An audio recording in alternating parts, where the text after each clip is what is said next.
চলে যাচ্ছি আজকে মুন্সিগঞ্জ আব্দুল্লাহপুর ফুটবল ম্যাচ খেলতে। মূলত আজকে আমি হায়ারে খেলতে যাচ্ছি। খেলার আগে আমাদের সাথে যা হলো তার জন্য মোটর প্রস্তুত ছিলাম না। যা হয়েছে তা শুনলে আপনারা অনেক কষ্ট পাবেন। তো চলেন আজকে কি কি হলো আমার সাথে সবকিছু আজকে এই ভিডিওর ভিতরে শেয়ার করব। আর সবাই লাইক কমেন্ট শেয়ার করতে কিন্তু একদমই ভুলবেন না।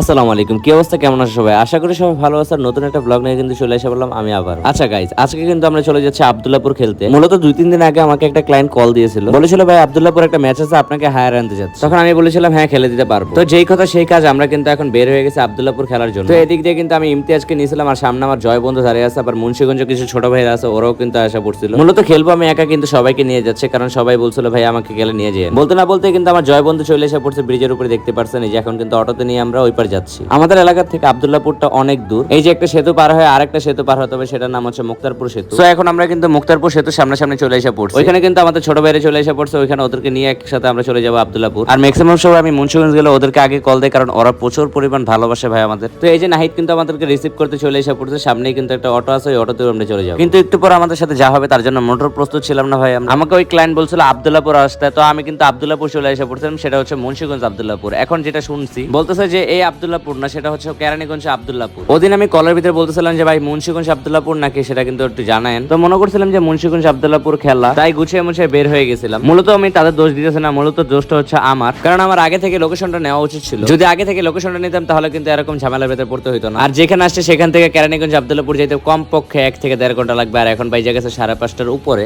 আর এখন গিয়েও কোনো লাভ হবে না, কারণ 5:30 বাজে, আর যাইতে যেতে প্রায় 6:30 বেজে যাবে। তো আজান দিয়ে দেবে মাগরিবের। কিন্তু ভাই সত্যি আমার ইচ্ছা ছিল যে আমি আজকের এই ম্যাচটা খেলে দেবো আপনাদের। অত্যন্ত দুঃখিত ভাই আপনাদের ম্যাচটা খেলে দিতে পারিনি, তার কারণে প্রচুর পরিমাণ কষ্ট লাগছে আমার। এখানে কিন্তু মিস্টেক দুজনেরই হয়েছে, বাট আমি বলতেছি যে বেশিরভাগ মিস্টেক আমার হয়েছে। ইনশাল্লাহ পরবর্তী ম্যাচ আপনাদেরকে খেলে দিয়ে আসবো ইনশাল্লাহ, আর আপনারা আমার সাথে যোগাযোগ করবেন ভাই। আবারও বলে দিতেছি ভাই দুঃখিত, প্রচুর পরিমাণ চেষ্টা করছিলাম যে আপনাদের ম্যাচটা খেলা। আচ্ছা এখন কিন্তু বুক ভরা কষ্ট নিয়ে আমরা কিন্তু নদীর পাড়ে চলে এসে পড়ছি। ম্যাক্সিমাম সময় মুন্সিগঞ্জ আসলাম এই লঞ্চ ঘাটের এখানেই বসি, কারণ এর আগের ভিডিওগুলোতে বলছিলাম মুন্সিগঞ্জ আমার প্রচুর পরিমাণ ভালো লাগে ভাই। তো এই ছিল আজকের দুঃখের কষ্টের ভিডিও। তো ভিডিওটা কেমন লাগছে সেটা কিন্তু অবশ্যই কমেন্ট বক্সে কমেন্ট করে জানিয়ে দেবেন, আর আপনাদের সাথেও কি এরকম হয়েছিল নাকি সেটাও কিন্তু কমেন্ট বক্সে জানিয়ে দেবেন আপনারা। লাভ ইউ গাইজ, আল্লাহ হাফেজ।